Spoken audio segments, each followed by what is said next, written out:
ప్రతి ఒక్కరికి, స్టేజ్ పైన పెద్దలందరికీ సాయంకాలపు వందనాలు. నేను ఒక అనామకుడిని, పెద్దలందరి ముందు మాట్లాడంటే ఒక రకమైన భయం. ఎందుకంటే ఎప్పుడు కూడా నేను మా అన్న వెనకాల, ఆయన నీడలో, ఆయన వెనకాలగా నడిచిన వ్యక్తిని. 10 సంవత్సరాలుగా పరిచయం ఎలా జరిగిందో కూడా చెప్తాను. అన్న యొక్క వాగ్దట్టి, ఆయన చేసే డిబేట్స్ చాలా ఇష్టం నాకు. మా పిలుపు డిఫరెంట్, అది ఎక్కువ మందికి నచ్చదు. ఎందుకు వాళ్ళతో మీ వాదులాట అంటారు. కానీ వాక్యం ప్రకారం ఏంటంటే, ఫిలిప్పీ పత్రిక 1వ అధ్యాయంలోని 17వ వచనం ప్రకారము we are to defend, we are to preach, at the same time we are to defend. అలాగే దేవుని జ్ఞానమునకు వ్యతిరేకమైన జ్ఞానమును చెరపట్టి తుత్తునిలిగా చేసి క్రీస్తు పాదాల చెంత అప్పగించే వరకు మేము విశ్రమించమని చెప్పి తీర్మానించుకొని ఈ మార్గంలో బయలుదేరాము. 10 సంవత్సరాలుగా పరిచయంలో 2వ సంవత్సరం అర్ధరాత్రి 11ంటికి ఫోన్ చేశాడు. నవీను అని మనస్ఫూర్తిగా ఎవరు పిలవరు, అట్లా నవీన్ అని ఆపుతారు, కానీ నవీను అని పూర్తిగా పిలుచుకుంటాడు ప్రేమతో. అన్నా చెప్పు అన్న, ఏం చేస్తున్నావు అంటే, అప్పుడు ఒక బుక్ విడుదలైంది. ఆ బుక్ గురించి ఆలోచిస్తున్నా. బైబిల్కి వ్యతిరేకంగా మొట్టమొదటిసారిగా తెలుగు రాష్ట్రాల్లో విడుదలైన బుక్ అది. ఒక వీధుల్లో అలగా పనులు చేసుకునేవాడు రాసిన గ్రంథం అది. మాకేంటంటే మేము అపాలిటికల్ ఫీల్డ్లో, పాలిటిక్స్ ఫీల్డ్లో ఉంటూ అకాడమికల్గా బుక్స్ స్టడీ చేసే వాళ్ళము. ఆ బుక్ చూసి నాకు చాలా బాధ అనిపించింది. నోటికి వచ్చింది రాసి పడేశారు. నేను అది చూస్తూ ఏడుస్తూ, నేను మా ప్రవీణన కోసం ప్రార్థిస్తున్నా. ఆయన అప్పటికి ఇస్లాం పాలిటిక్స్లో ఆరితేరినవాడు. నేను ప్రార్థిస్తున్నా, దేవా మా అన్న మనసు మార్చి కొద్దిగా ఇటువైపు దృష్టి పెట్టించాను. నేను ప్రార్థిస్తున్నా. ఆ టైంలో ఆయన ఫోన్ చేసి సిద్ధపడు అన్నాడు. దేనికి అన్న? ఒక వ్యతిరేకమైన భావజాలము, దేవుని భావజాలంకు వ్యతిరేకమైన భావజాలం పైకి మనం పోతున్నాం అన్నాడు. ఏమైపోతామో తెలియదు. ఇంట్లో చెప్పు, ప్రార్థించు, నాకు ఉద్యమం చెప్పు ఏ సంగతి అన్నాడు. నువ్వేమనుకుంటున్నావు అన్న? నువ్వే చేయాలి యుద్ధం అన్నాడు. అన్న నేను నీకోసం ప్రార్థిస్తున్నా అన్న. సరే నువ్వు నా కోసం ప్రార్థిస్తున్నావు, నేను నీకోసం ప్రార్థిస్తున్నా, ఇద్దరం కలిసి నడుద్దాం పదా అన్నాడు. సరే అన్నాను. అజేయుడు, ఈనాటికి ఒక్క దాంట్లో కూడా ఓటమి మెరుగని విజయధీరుడు ఆయన. ఈనాటికి ఆయన మాట్లాడితే ఒక యుద్ధం అక్కడ. ఆయన చిరునవ్వు ఎంత సమాధానంగా జీవం ఇస్తుందో, ఆయన మాట్లాడితే చిరునవ్వుతోనే మాట్లాడతాడు, కానీ అదొక యుద్ధం అక్కడ. ఎదుటివాడు తుత్తనీలుగా చెరపట్టబడతాడు. అది ఆయనకున్న తలాంతు. మేము చేసే పరిచర్యలో చాలా లో లైఫ్ మెయింటైన్ చేస్తాను. నేనైతే చాలా లో లైఫ్. రక్షణలో కూడా ఎట్లా వచ్చానంటే, 4ంటికి ఫోన్ చేశాడు, ఎక్కడున్నావు అన్నాడు. ఇప్పుడే నిద్రలేచా పడుకోను అన్న. రక్షణకు వచ్చా అన్నాడు. దేనికి అన్న?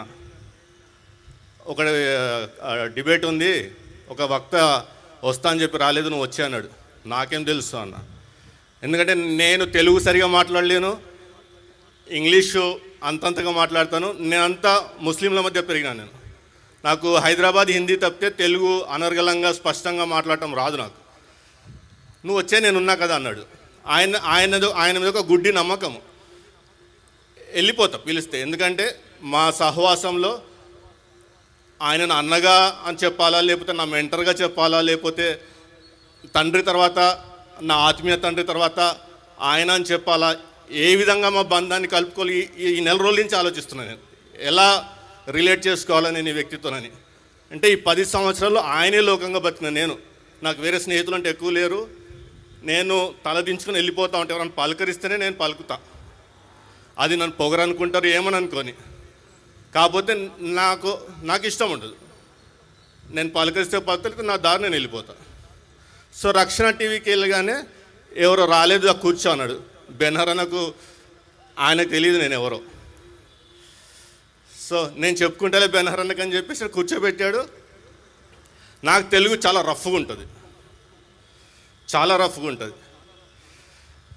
నేను ఒక్కసారి మాట్లాడటం స్టార్ట్ చేస్తే నాది ఒకటే ఆలోచన, इसको ठोकना आज खत्म, इसको ठोकना खत्म, నెక్స్ట్ ఛాన్స్ దేనేకి వచ్చినాయి. ఎందుకంటే I'm representing the king, the ruler of the universe. He believes the same, I believe the same. We serve the King, the mighty one. అందుకు వీఆర్ అన్స్టాపబుల్ అంట. ఈ రోజు వరకు మమ్మల్ని ఓడించిన ఎవరు లేరు. ఆ నమ్మకం అంతే. ఏ టాపిక్ అని ఇవ్వండి. ఒక్కరోజు కూడా అందరూ అనుకుంటారు వీళ్ళు చాలా బుక్స్ తిరిగేసి చాలా ప్రిపేర్ అయ్యి వచ్చి కూర్చున్నారేమో డిబేట్లు అనుకుంటారు. 5ంటికి ఎవరైనా రాకపోతే 4ంటికి ఫోన్ వస్తుంది, ఎక్కడున్నావు, పలానా చోట వచ్చే రక్షణకు. నేను అడుగుతా దారిలో, అన్న టాపిక్ వచ్చి అక్కడ చెప్తా అంటాడు. అక్కడ వెళ్ళి ఏంజల్ సిస్టరు వాళ్ళందరూ ఆ టీ ఇచ్చి చేసేలోపు ఇది టాపిక్, ఇది పలానా వక్త అంటాడు. అన్న ఒక అరగంట టైం అని అన్న ప్రిపేర్ అవ్వాలి కదా అంటే, అది మేము ఎక్కడ ప్రిపేర్డ్గా పోయి మాట్లాడిన డిబేట్ ఒకట్లేదు మాది. సో ఆయన విజన్ ఒకటే, మనము ఐక్యతగా ఉండాలి. డినామినేషన్స్ అన్ని పక్కన పెట్టేసి క్రీస్తు యొక్క ప్రేమను బట్టి ఈ కులంను దాటి మతంను దాటి క్రీస్తు చూపిన మార్గంలో క్రీస్తు యొక్క మానవతావాదం దగ్గరికి అందరినీ తీసుకొచ్చి ఆ దృక్పథం కంటే మేలైన దృక్పథం ఏది లేదు. ఆయన తెగ బాధపడేవాడు. అంబేద్కరిజం అని కమ్యూనిజం అని మన యువతను చెరబట్టుతున్నారు, మన పెద్దలు గ్రహించలేకపోతున్నారు. అన్ని ఇజంల కన్నా అసలు తిరుగులేని ఇజము యేసుప్రభు యొక్క దృక్పథం, అతని యొక్క ఐడియాలజీ. ఆ ఇజంలో మన యువత నడవాలా, మన యువత పొలిటికల్గా ఉండాలా, మన యువత అడ్మినిస్ట్రేషన్లో ఉండాలా, మన యువత మన జస్టిస్ ఇచ్చే చోట జస్టిస్ రంగంలో అంటే న్యాయ రంగంలో ఉండాలా, మన యువత పోలీస్ రంగంలో ఉండాలా, మన యువత వైద్య రంగంలో ఉండాలా, మన యువత కుటుంబాలను కట్టే విధంగా ఉండాలా. ఇలా ఇన్ని విధాలుగా ఆలోచించే వ్యక్తి అతను. ఆయన పరిచర్యలో నేను ఒక్క పరిచర్యలో పాలిభాగస్తుని, ఆ పాలిటిక్స్ అండ్ పాలిమిక్స్లో. ఆయన పరిచర్యలు ఇది ఒకటే కాదు, పలు రకాలైన పరిచర్యలు. ఈరోజు అందరూ అంటారు మా వదిన వచ్చి ఏం మాట్లాడట్లేదు, తెలుసు ఆయన ఆమెకు ఏం అప్పగించాడనేది. ఖాముష్ కైకు కర్తేజా ఇంకా